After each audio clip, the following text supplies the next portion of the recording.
Eliza, you gotta keep it on the down low, babe, Brian said with those puppy dog eyes drilling into me. Let's just say you're a sales clerk or something chill like that, yeah? I could tell he was serious, but still, the request rang strange in my ears. A clerk? Brian, you've seen my business degree framed on the wall, right? Totally. He chuckled, scratching the back of his neck. But my mom's, she's special, you know? Don't want her making a fuss or something. I raised an eyebrow, but nodded.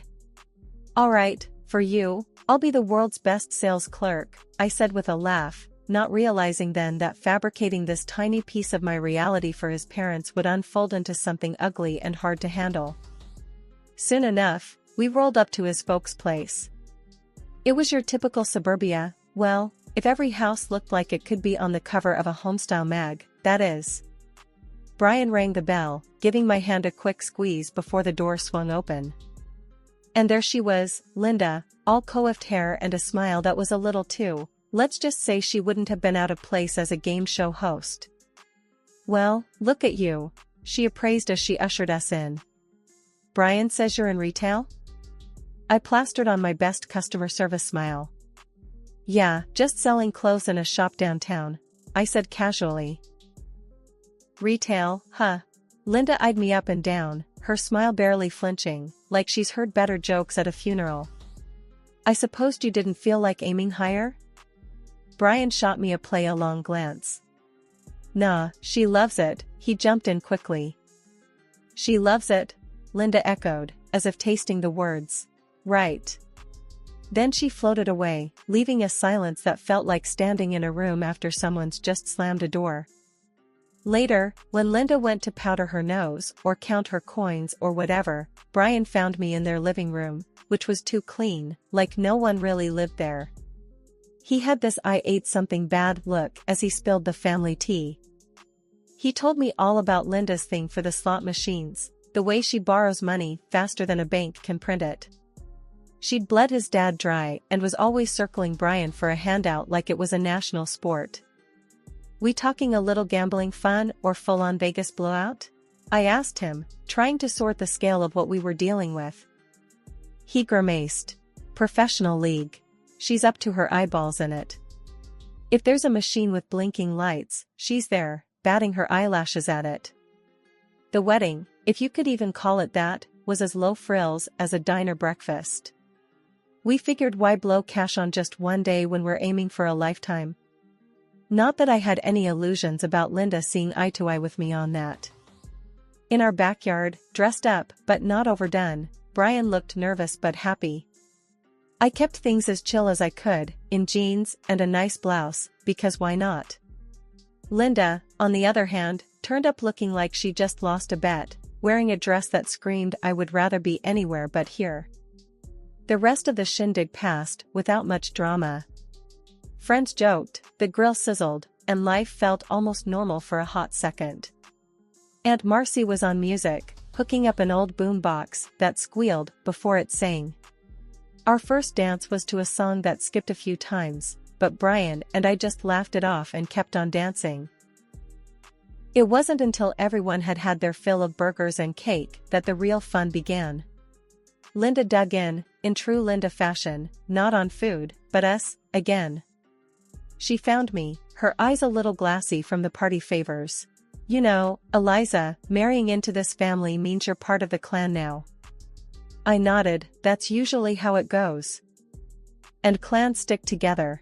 You never know when one of us might be in a bind. That's what families do. Help each other. The not-so-subtle hint in her voice was thicker than the icing on our cheap but tasty cake. I caught on quick. Sure, families help, but we also just made it clear we're saving up for other stuff, remember?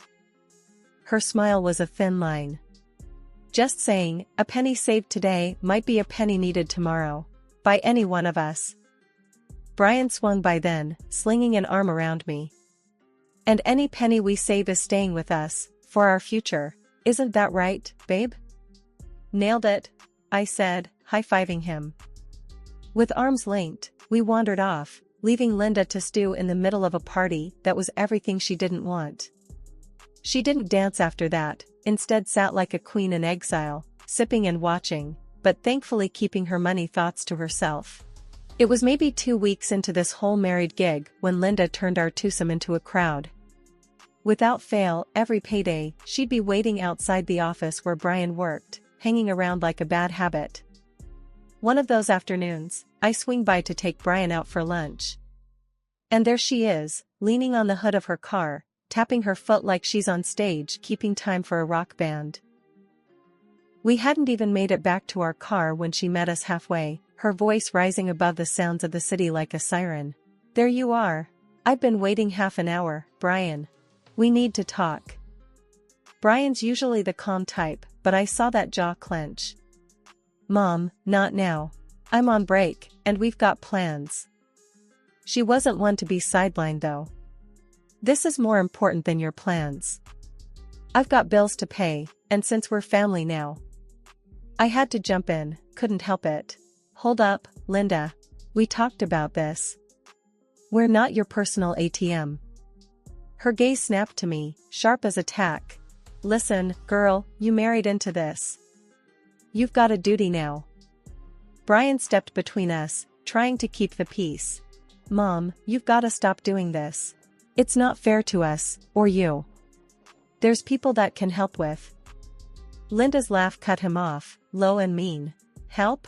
I don't need help, I need money. And my son's not gonna leave his mother out to dry." "People are staring, Linda. This ain't the place," I said, my voice steady but firm, wishing I could just pull Brian away. But Linda was on a roll. "Fine. I'll be by the house later, and we can sort this out.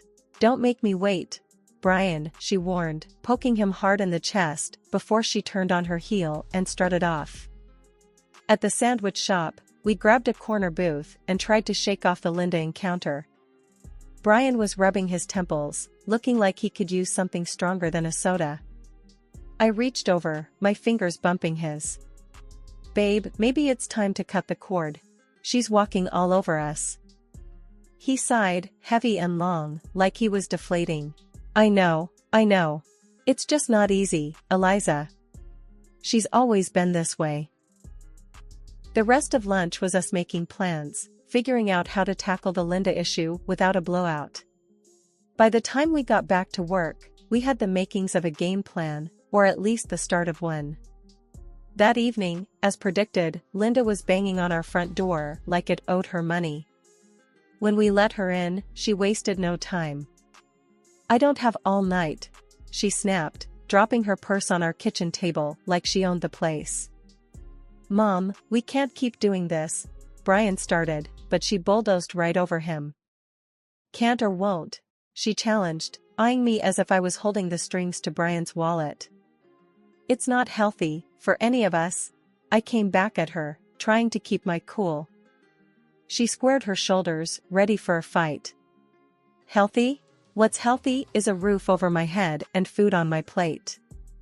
And we've been helping with that," Brian said, a bit of steel finally in his voice. "But this is it, the last time. We're saving up, you know that." Linda's eyes narrowed, and she let out a hiss of disbelief. "The last time, huh? Don't make promises you can't keep, boy." "Enough," Brian snapped, surprising us both. "You get help, Mom, or this is it." We didn't give her the money that night. It felt like a victory, small but mighty. Linda left in a huff, the door slamming behind her like the finale of a thunderstorm. Brian's phone buzzed off the table just as we were getting ready to call it a night. It was the kind of call that drains the color from your face. Tom, Brian's dad and Linda's husband, had landed himself in the hospital. His heart had decided to pull a fast one on him. "Jesus," Brian cursed under his breath, fumbling with his keys. We bolted out the door before the echo of our slamming door had time to fade. The harsh lights of the hospital were a stark change to our dim cozy living room. I could see Brian's chest heaving as we made our way to the front desk. The lady there pointed us to the right wing with a bored expression like she'd seen it all before. We found Tom in the ICU, hooked up to more beeps and blips than a video game arcade. Seeing him like that, all wires and tubes, it got to Brian. I saw his eyes water, his hands shake. "Dad," he choked out, gripping the railing of the hospital bed. Tom's eyes were closed, but they fluttered like he heard us. I put a hand on Brian's back, no words, because what could I say? It's then, watching the rise and fall of Tom's chest, that Brian turns to me, his voice a low tremble. "Where's Mom?" Good question. I pull out my phone and gave Linda a call. No answer. So I tried again. And again. When she finally picked up, the noise in the background wasn't the beep of hospital machines, it was the clatter of a slot machine. "Linda?" I said, my voice almost as brittle as the hospital sheets. "Tom's had a heart attack. We're at the hospital." There's a pause, a cash register's ring, cutting through. "Yeah? And you should be here." Brian grabbed the phone from me, nearly shouting. "Your husband's lying in a damn hospital bed." She sighed like we were discussing the weather. "Tell him I'll pop by in the morning. I'm busy right now, cashing in some stuff." I could see the muscles in Brian's jaw jump.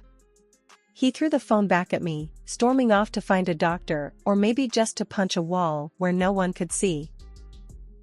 That night and into the morning, Tom got a bit better, but Linda never showed. The doc said it was a warning sign, that he could have another attack if he didn't slow down. We went home exhausted, the morning sun stinging our eyes. Walking in, it was like a burglary, only Linda wasn't taking TVs or jewelry. No, she was packing up Tom's vinyl collection, the one thing he loved more than anything. "What the hell are you doing, Mom?"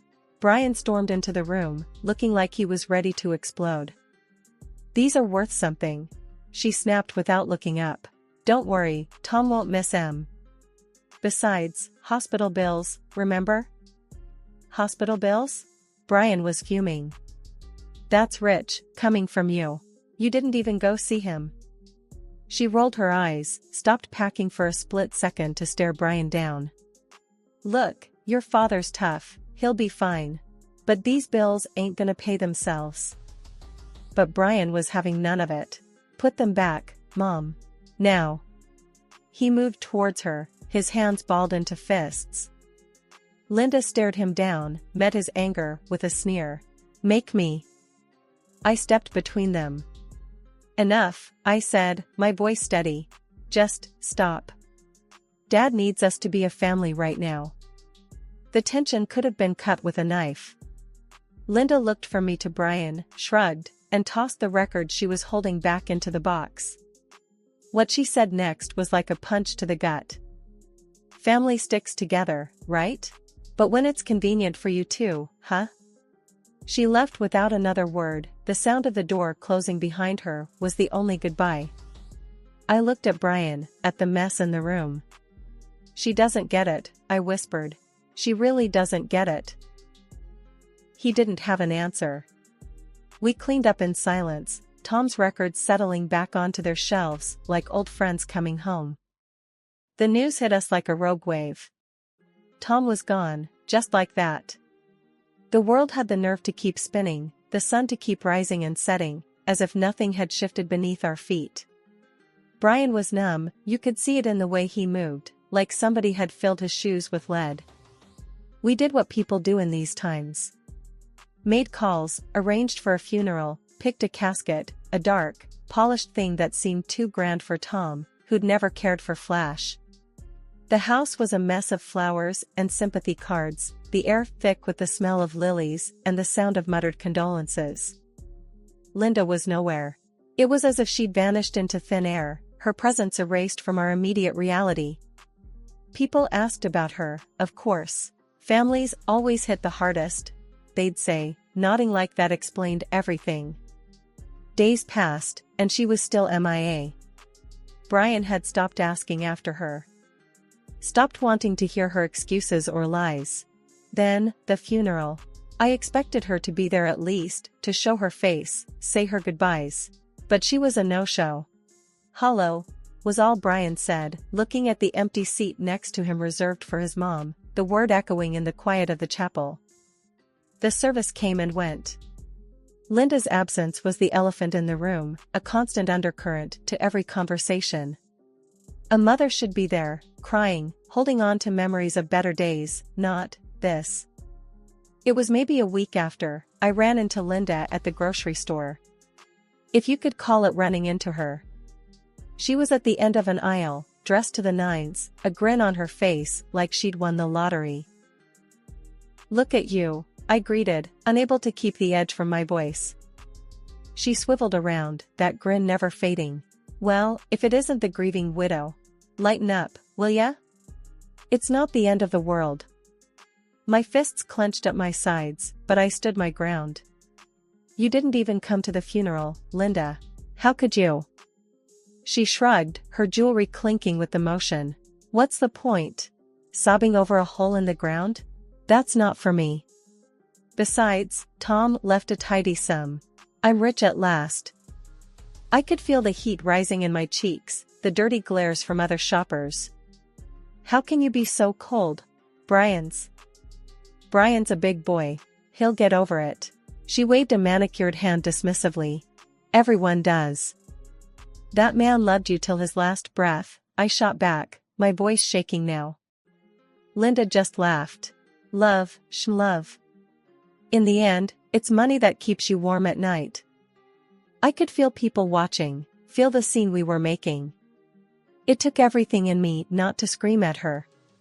So, I turned on my heel and walked away, the sound of her cackles following me like a bad taste in my mouth. As the automatic doors closed behind me, shutting out the noise, I gripped the handle of my cart so tight my knuckles turned white. I had to remind myself, Tom's memory deserved better than this, better than her. The sun was barely up, and there was a wild knocking at the door that could wake the dead. I was sipping my first coffee of the day when Brian's mom, Linda, came crashing into the kitchen like a whirlwind in a thrift store dress. Her hair was every which way, and her eyes were wild. "Everything's gone," she hollered right off the bat, like we were in the middle of a fight we didn't know we had. "Tom left me with nothing but a pile of debts." Brian, who'd been halfway through a bowl of cereal, dropped his spoon and it clattered loudly. "What the hell, Mom? No money, no nothing. Just bills and more bills." Linda was waving her arms now, papers flying from her hands like panicked birds. It would have been funny if it wasn't so tragic. Then she fixed her eyes on Brian like he was some ATM. "You gotta give me your dad's watch and that fancy ring he had. They're worth a fortune." Brian's face went rock hard. "Dad's buried with his watch and ring, Mom. You know that. He wanted it that way." That stopped her, for a microsecond. "Well, dig him up then." The words came out of her mouth so fast you'd think she'd said, "Please, and thank you, and by your leave." "Nah, ain't happening." Brian shook his head, leaning back in his chair as if he needed the distance. "They're staying with Dad. End of story." Linda looked like she'd been slapped. She opened her mouth, closed it, then whipped around with her coat flapping behind her like dark wings. She was out the door before we could say another word. It wasn't even light out yet when the knock came. I knew it wasn't good. Cops don't do house calls at the crack of dawn to share a cup of joe. I was barely awake, struggling to make sense of the two uniforms and serious badges at my door. Brian stood behind me, boxers and bedhead, rubbing his eyes like he could wipe away this bad dream. "Brian and, sorry, ma'am, your name?" the taller one asked. "I'm Eliza," I managed, my voice gravelly with sleep. "You folks know a Linda Harrison?" The cop had that cop look, not quite suspicious, not quite sorry. Brian nodded, shoved his hands in his hair. "Yeah, my mom." "What's she done this time?" "She's been arrested," the officer said, and his partner handed us a slip of paper. "Caught trying to dig up her late husband's grave." Brian cussed under his breath, a stream of words that would make a sailor blush. "I'll put some pants on," he grumbled. We were down at the station, faster than I'd like, the kind of place you never want to be. The fluorescent lights were too bright, the coffee from a machine too weak. Linda was sitting there, her pride fighting with the dirt on her clothes. The sight would have been comical if it weren't so damn sad. "What the hell, Mom?" Brian threw his hands up as we approached the bars. "Don't you what the hell me, Brian," Linda shot back, fire in her eyes. "I did what I had to do." "You tried to rob Dad's grave, Mom." Brian's voice was a tight wire about to snap.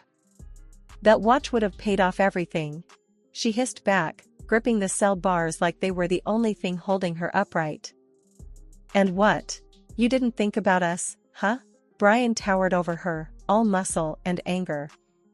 I put a hand on his arm, could feel the coiled tension like a live wire. Let's talk this out." "There's nothing to talk out," Linda spat. "I don't expect you to understand. Not until you hit rock bottom, too." "Linda, this ain't rock bottom. This is digging a hole straight to hell," I said, my own anger flaring. The ride home was silent. We knew the day would come when we'd hear from Linda again. That's the thing with debt, it's like a zombie. You think it's dead, but it can come back with a vengeance. But for now, we'd leave the dead to their sleep and the living to their mistakes.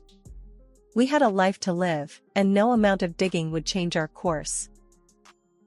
There was no going back after what she did.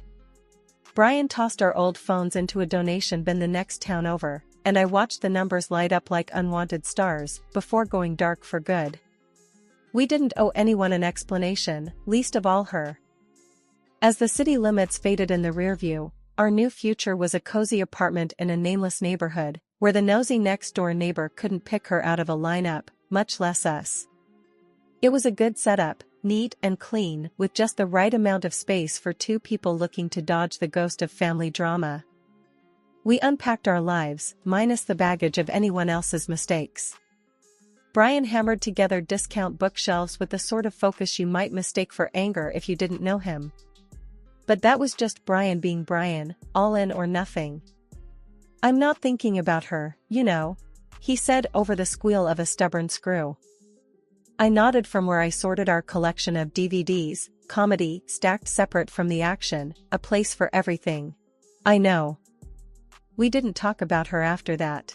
We didn't need to. Weeks spun out and the city we left might have been another planet for all the market left. But small talk has a way of traveling, and it wasn't long before a text from an old neighbor found its way to us through the blurry social network of people we used to know. She'd gotten off with a suspended sentence and a wad of fines instead of jail time, now spending her days scanning groceries and chipping away at her mountain of debt. We heard she's living in a place with cracks in the walls and plumbing from the dark ages, but if she was looking for sympathy, she wouldn't find any here. Brian read the text over my shoulder and huffed out a laugh that almost sounded like relief. "Guess she's getting by, then," was all he said before going back to his new video game, thumbs tap dancing over the controller like it was just another day. And really, it was no more drama, just us and our quiet life. "Gets what she deserves," I muttered, deleting the text and blocking the number. "No loose ends." "Yeah," Brian agreed, pausing his game to look at me. "But that's her circus, not ours." We knew that somewhere out there she was still picking up the pieces, but we were too busy building something new to care. Sometimes people break things too badly to put them back together, and that's just the way of it. Our world was small but full, weekly movie nights and lazy Sundays, bills paid on time and no calls in the night to shake us from our sleep.